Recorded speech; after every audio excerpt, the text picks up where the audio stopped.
evening. Hello, hello. Let me turn on the chat. Where is it? It's over here. Okay, so chat should work. Show captions. Caption is turned on. Good. Very good. Awesome. All right. Welcome, everyone. Oh, we're ready to go. Hello, everyone. So this is day 2, where we're talking about an important piece that not everyone always talks about, the seat, and how important the seat is. So let's share the screen so we can. Oops, I always do this, Thomas. Oh, me. I know. Okay. Yeah. There we go. Welcome, everybody. Yeah. Day 2, the rider's seat. This is a crucial piece of the puzzle that I put on here. Yeah. Yesterday we talked about the horse, right? Yeah. And like what being on the bit means from, as far as the horse is concerned. But and we defined things, we talked about what on the bit means, what throughness means, what contact really is about, and how it has nothing to do with the bit itself.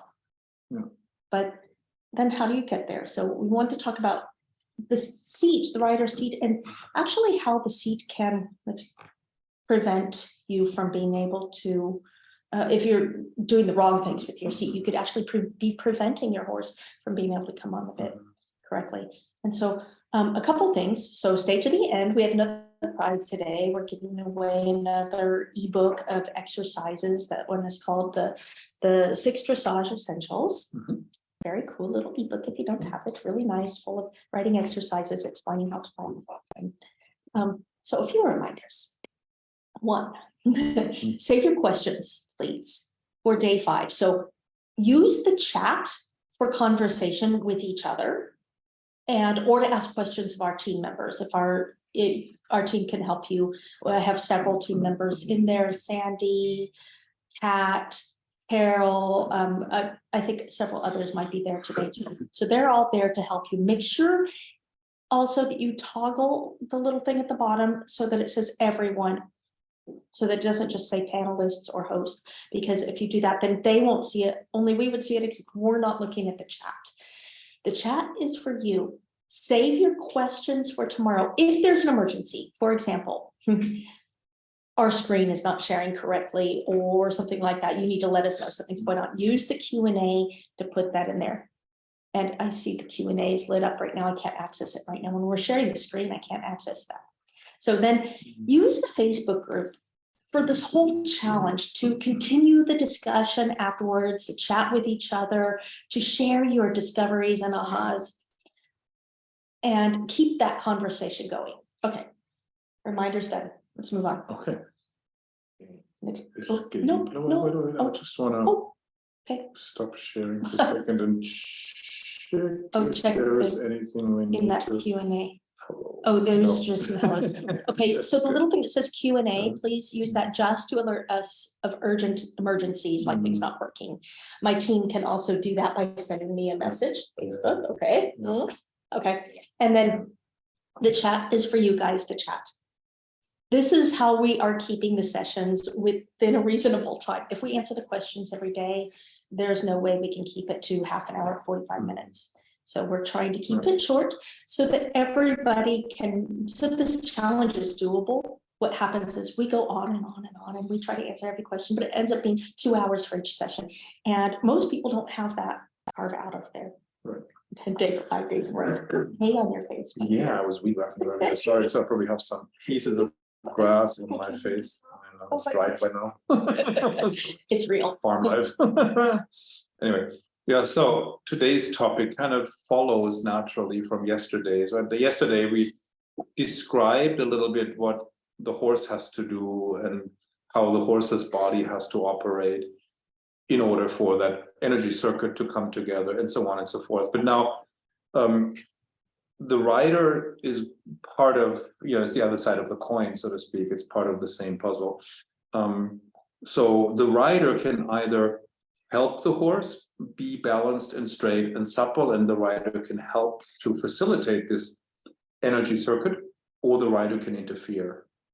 Funny thing funny thing I used to tell people, there's a reason why we talk about aids and not interferences, right? So That helps. yeah, exactly. And then Yeah. actually, in Newcastle's book, they use the word helps and before Newcastle, Well, in German, it's helfen, which is Hilfe, helps, yeah, and exactly. Help, aid. I really like that. If you think of it, our aids are not just commands to the horse. Yeah. They're things we're doing to help the horse, to help communicate with the horse, also to help the horse to do his job better. So yeah, and it's important to keep that in mind, that you can either stay out of the way, or you can get in the way and interfere, or you can help the horse, when you have a really well-trained horse and a talented horse, you basically have to stay out of the way, let the horse do his job. If you have a horse that's badly trained, or very green horse, or a horse that doesn't have good conformation, then you have to help help the horse find his balance with that additional burden of the rider's weight. And it's not as easy as it sounds, of course. So that's why we want to talk a little bit about the seat and how the rider can use the seat to stay out of the way and help the horse rather than interfere. Help the horse to be able to come on the bit, because the horse has to be able to engage the hind leg. The horse has to be able to lift the back. The horse has to have free use of the neck to act as a balancing rod, essentially. Exactly. And of course, the rider could interfere in any number of ways. If the rider is crooked, the horse will be crooked. If the rider is tense and stiff in any part of the body, then that stiffness and tension will transfer itself to the horse. So whatever body part of the horse is in contact with the stiff body part of the rider will also become stiff. So we have to lead by example.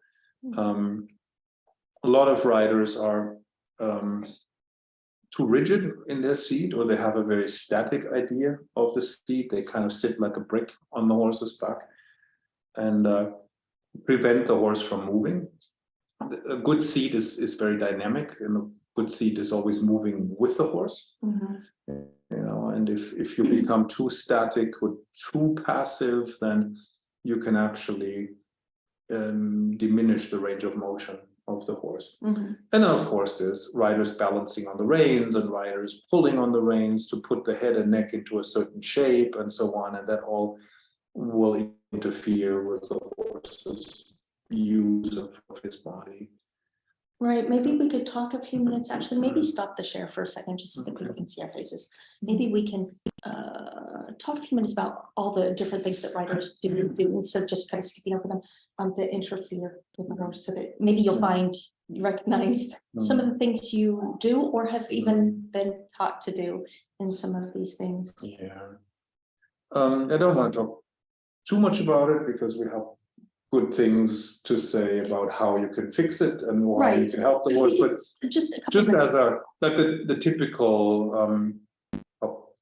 5 or whatever ways in which riders interfere. One is sitting very heavily on the seat bones, for example. A lot of teachers, I guess, teach that you sit with all your weight on your seat bone, but then you're like a big brick. You suppress the horse's back, and if you make yourself very heavy on the horse's back, you end up turning the horse into a potbelly pig kind of thing, and the hind legs go out, the croup goes up, and the head goes up, and then you're sitting like in a hammock, right? And the horse is like a U shape.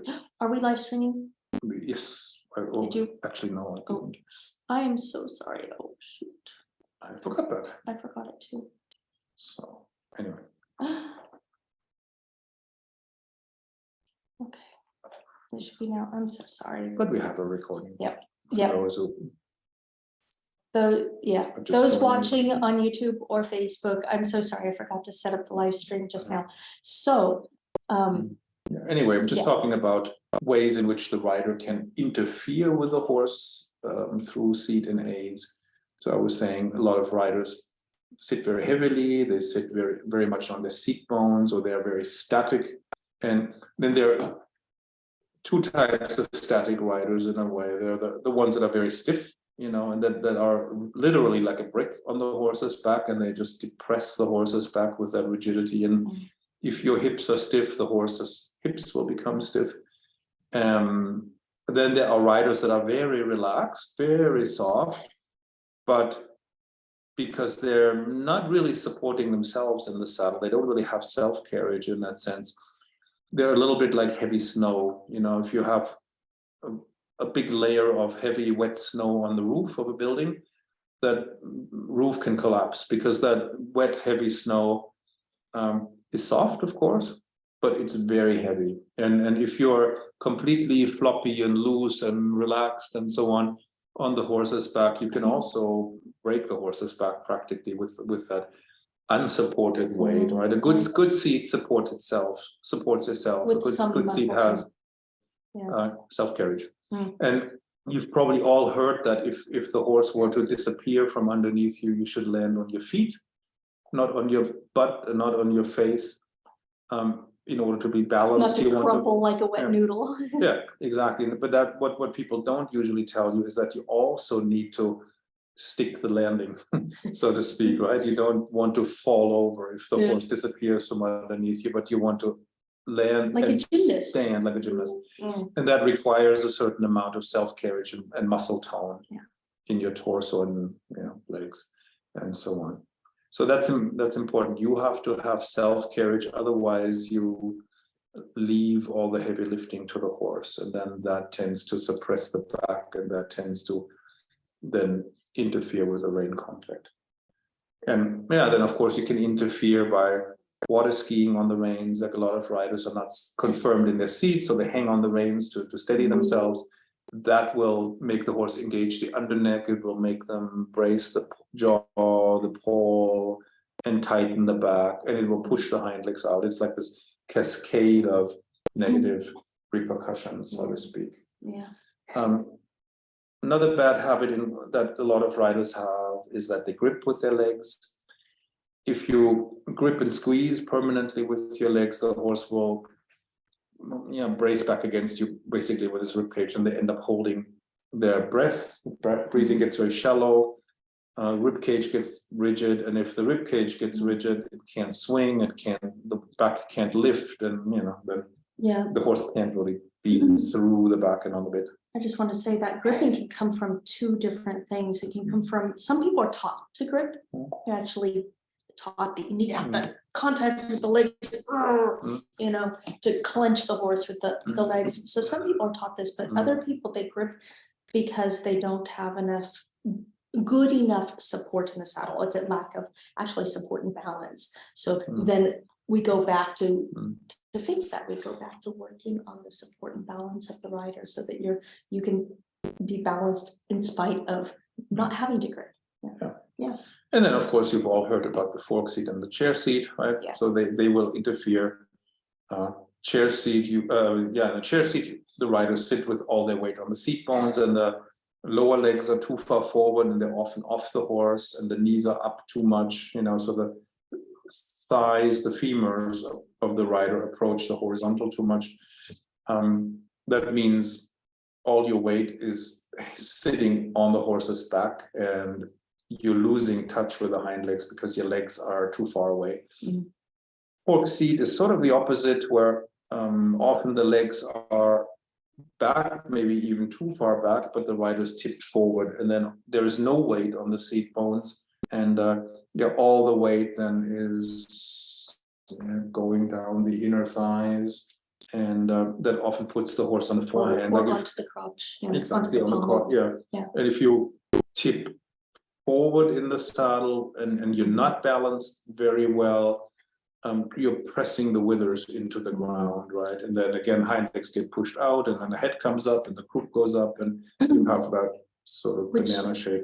Also brings us to the rider that does the opposite of the driving with the seat bones but tips forward, because this actually also suppresses forward movement. It suppresses the horse's ability to engage the hind legs. Some horses will get behind the seat and the legs if you tip forward, and then they fool around.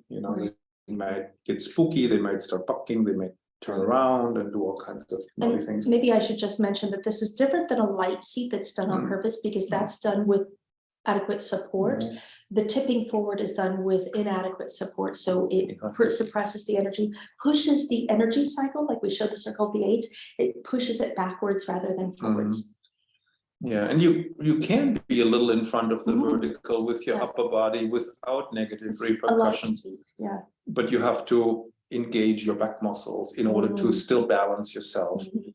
Or you could be slightly behind the vertical and still, be in balance if you engage your abdominal muscles more. So And have that, the legs yeah, enough underneath you so that you're not And water you- skiing. yeah, you can see top riders who tend to be a little in front of the vertical, a little behind the vertical. But if the horses go well, in spite of that, then it's because they have found a way to compensate for that little deviation from the vertical, right? And some of my teachers always were a little bit in front of the vertical, and their horses were always on the seat, they were on the leg, they were never behind the aids. But they had found a way to keep the horse on the seat with a slight forward inclination, and they just engage their back muscles more. And other riders have a habit of leaning slightly back. Like Nuno Oliveira always looks like he was almost a little behind the vertical, but he probably used his abs more, So there's always a way to compensate for the little idiosyncrasies that people develop over the years. So these are probably the biggest interferences, but we want to talk a little bit more about what you can do Just a to quick, help the horse. just a quick reminder to everybody who showed up late. We're not answering questions today. We'll answer them on day 5. If you do post your question here, we'll collect it and we'll try to address it on day 5, but we're not going to be answering them today. Also, use the chat for chatting in amongst yourselves.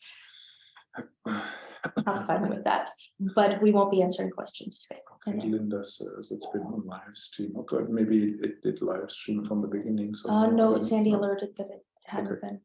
Well, now it should be there. Now it should be there. And we'll just upload the video, the whole video afterwards, because it's being recorded from the beginning. We'll just upload it later to YouTube.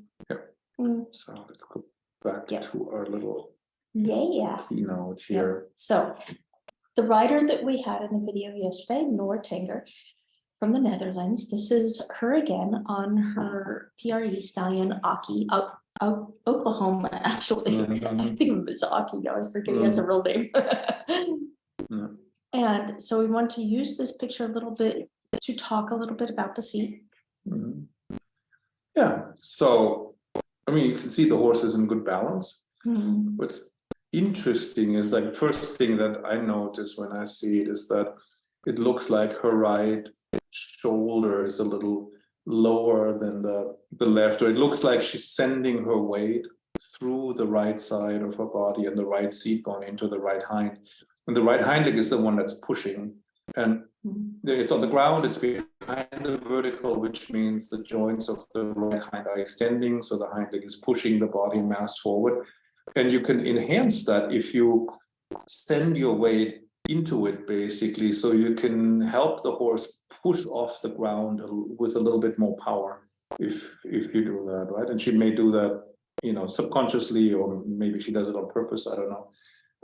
But it makes sense to me when I see it. If you go by the book, then she's maybe not totally vertical, or the spine has a slight curve, but when I look at the dynamics of it, then I think it makes sense. It's working. She's probably asking the horse to push a little more, and it looks like it's a bigger trot, walking trot, or above walking trot.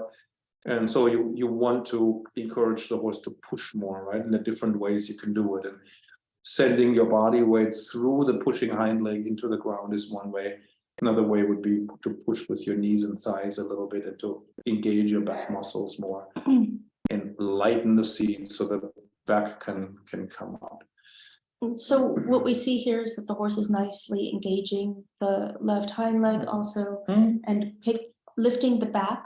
And you see that you can almost see the energy circuit coming through. I should have drawn on the picture here so that you could see this. You could see it coming from the hind leg up through the lower back, underneath the saddle, up over the neck, and arriving softly into the ring contact, which you can see is a super light, soft, correct contact. Yeah, it looks like she's releasing the right rein a little bit there at the moment, and she does ride with that light contact. And the nose of the horse is a little bit forward. You see a good connection between the elbows and the pelvis. We talked about that yesterday. And we'll talk more about that today. Yeah, we'll give you a little bit of an image for that. Of course, the precise point of contact varies a little bit depending on how long your torso is and how long your upper arm is, right? Riders with a short torso and long arms can have their elbow touching the pelvis, right? Which is perfect, right? And they can have their knuckles on the withers of the horse. Like Nora's left hand is almost touching the withers, right? And her elbows are on the hips because she has long arms, right? Which is a big advantage. If you have shorter arms, longer torso, then your point of contact will be slightly above the pelvis, right? But that's okay. I mean, you can have a contact between your elbow and your waist, or your upper arm and your rib cage. What's important is that there is an energy connection from the horse's pelvis to your pelvis, to your forearms, to the rein, to the bit or the nose of the horse. So I mean, I always like to talk about the connection between pelvis and elbow. I tend to, my arms are a little bit longer, so I can have a contact between the pelvis and the elbows more or less, and I can also have my fingers on the horse's withers and still have an angle in my elbow. And a student of ours then turned that into the term pelbo. That was stuck in everybody in our courses. Jackie Davies, thank you. It's a great term. Everybody in our courses uses that. We call it pelbo. If you come across that It's actually pelbo, on the next page. yeah, If you want to go to the next page. Yeah. The the pelbo. pelbo, see, that's what I'm talking about. So in the drawing here, it's another student of ours, an assistant in the courses, who drew the picture. So it's a rider with a short torso and long arms. You know, you see the elbow touching the pelvis and the fingers, the knuckles touching the withers. That's, if you have that confirmation, it makes things easier. If you have a longer torso, shorter arms, you can still get that connection. It'll just be a little bit higher. So the rein connection to your torso will be, an inch or 2 or 3 above the top of the pelvis. But it's a connection that's created from the pelvis to the upper arm, elbow, forearm. And you can imagine, instead of having 2 separate reins, you could picture having one rein, like a lunge line, that attaches to both bit rings or cabeçon rings or whatever you have as a bitless bridle, and have that lunge line go around your lower back. Basically along your forearm and then around your lower back, and then on the other side, along the other forearm to the other side of the horse's head. And then if the horse comes on you, for example, if he sticks his nose out, you will feel a pressure in the small of your back or the top of your pelvis. And then like, for example, assume, for a moment that the horse is leaning on you and pulling on you. When you feel that tug of the horse in your lumbar spine or the top of the pelvis, you can resist there rather than resisting with your arm muscles. That's a big key to making horses light that have fallen on the forehand and lean on you. So if you try not to counter the horse's heaviness by using your arm strength and hanging and holding and having a tug of war with the horse, but see if you can use your torso muscles to absorb whatever weight the horse puts into it. Then you can stay light with your hands, but whatever weight the horse puts into the reins, you catch more with your torso than your hands. And then, of course, the horse is usually heavy because the hind legs are not doing their job. They're probably out behind or whatever. So you may have to then use your lower leg to bring the hind leg under the body. Then you may have to use your body weight to sit on the hind leg and flex the springs of the hind legs. And then you can release, and then the horse is in self-carry. So it's always a little bit multi-dimensional. Right? But teaser, we have a writing exercise tomorrow for you to try that actually helps you to do this. So come tomorrow too. Yeah. So when you ride, think of whatever contact the horse takes. on the reins, where does that go? I mean, you feel it in your fingers probably, but then it travels from your fingers to your wrists, to your forearm, to your elbow. And now the big question is, where does it go from your elbow? Does it go up to your shoulder, or does it go from your elbow into your pelvis, lumbar spine, and on to the horse's hind legs?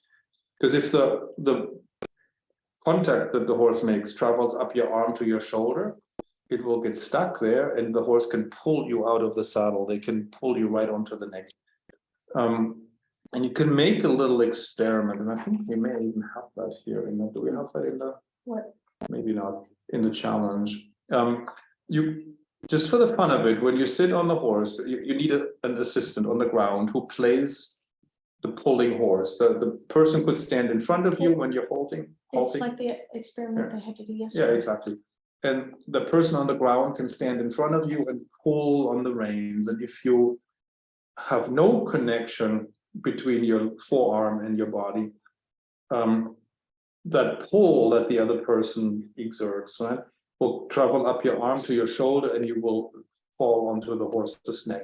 Whereas if you connect your elbow to your pelvis, and the person in front of you pulls it, they will pull your pelvis forward and down into the pommel, into the saddle, deeper into the saddle.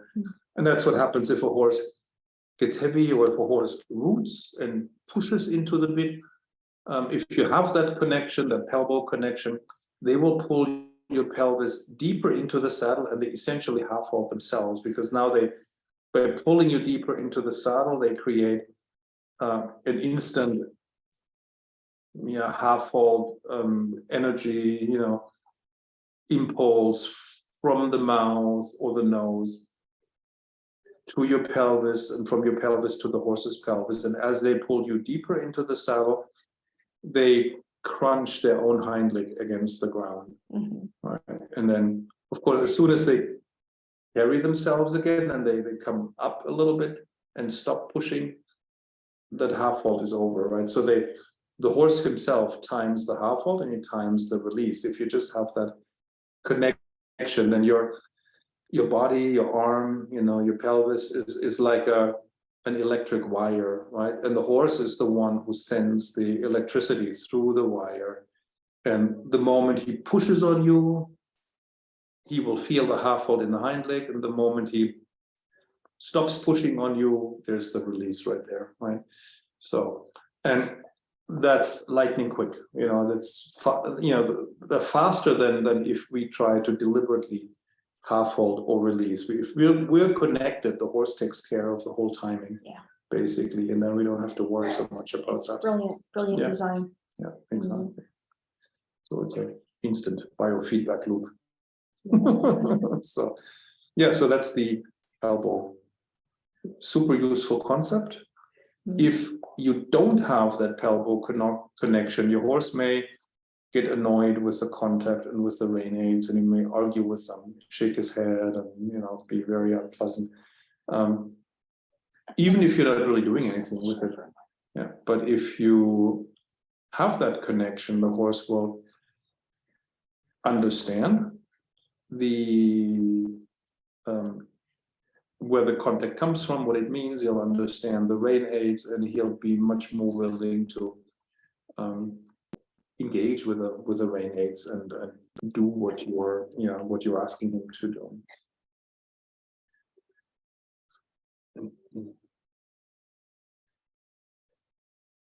Okay. You don't get to answer questions. No, I'm just checking. Making sure everything's okay. Yeah. Chicken is listening.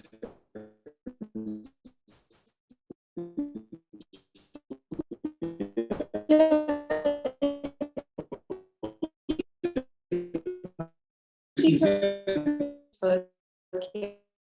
Yeah, right now, but she said she loves it. Okay, we'll wrap it up with this. We have, let's see here. Let's go to, yes. One more? Or? Do you want, well, no, look at the time. No, it's okay. yeah. We have more, that can There's help. always more. More of these visualizations, There's these more. illustrations. Yeah, in our and- contact course, we have a whole bunch of those. Yes. Yeah. And we have a course called Contact and Connection that has more of these. And I'll be telling you all about that in a few days. Mm. So hold tight. So here we are at that time again.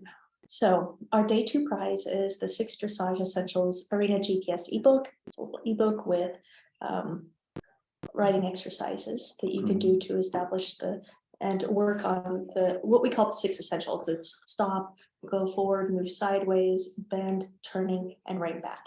So these are everything that we do in dressage is basically comprised of these components. Yeah. So this is a little ebook with exercises like you can see here. So we're going to select somebody. I'm going to stop the share. And so the lucky winner today is Wendy Barkowski. Oh.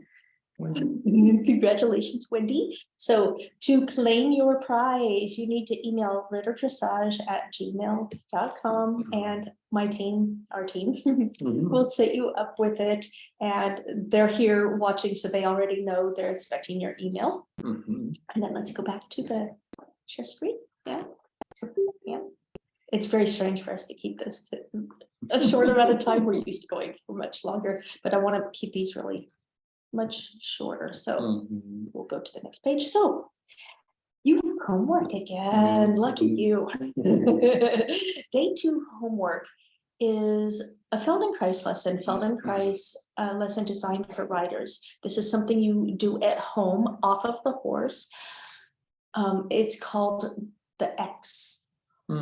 This is one of our classic ones. We use this in so many places in our courses or derivatives of this lesson. There are many variations, but this one you're going to get to go try.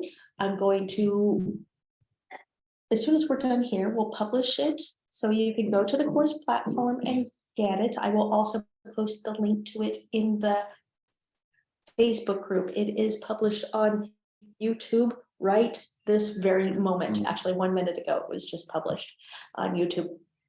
So you can also go watch it there and try it out. So, and then go to the Facebook group and share your ahas, your discoveries, what stood out for you today. Even if I know so many of you have taken this challenge before, have taken our contact course, and you've heard these concepts before, yet there's always something new, right? Something that jumps out at you. It's like, oh, maybe I've heard that times before, but this time it stuck. This time it made an impact. This time, this is what I needed to hear for where I am right now. So I'd love to hear what jumped out to you, or maybe this is all totally new. So tell me, this is all new, I'm loving it, or this is way crazy stuff, or whatever. Tell me, I want to hear in the Facebook group, please. Then join us for day 3. We're going to we have a writing exercise for you. We'll be talking about how to ride the horse gymnastically from back to front. So using exercises, biomechanics based exercises. So there we go. And that is a wrap. It's so weird to keep it to half an hour, but it's great, huh? Yeah, I'd love to hear also in the Facebook group if you like this shorter format, the shorter live trainings. Yeah, homework for day 2 is available on the course platform now. Yay, Kat, thank you.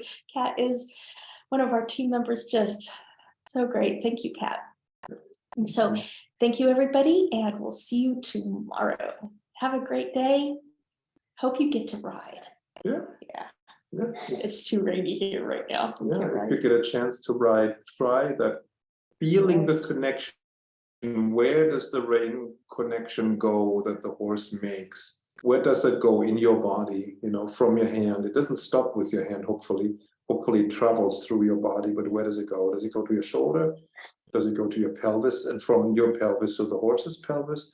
That's a super important little detail. And if you feel like, oh, it's going up to the shoulder and it lifts you out of the saddle, how can you get that rein contact to go through your pelvis to the horse's pelvis? So you have to engage different muscles and relax different muscles than you're using right now. Mhm.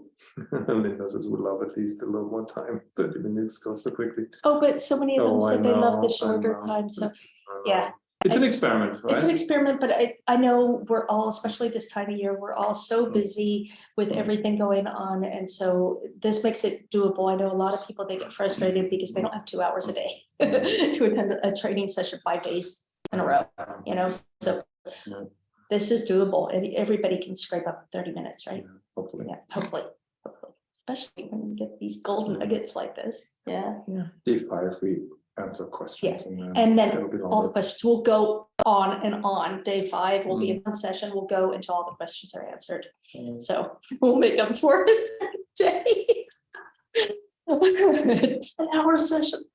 No. Okay, thank you, everybody. Yeah. See you tomorrow. Bye. Thank you. Bye.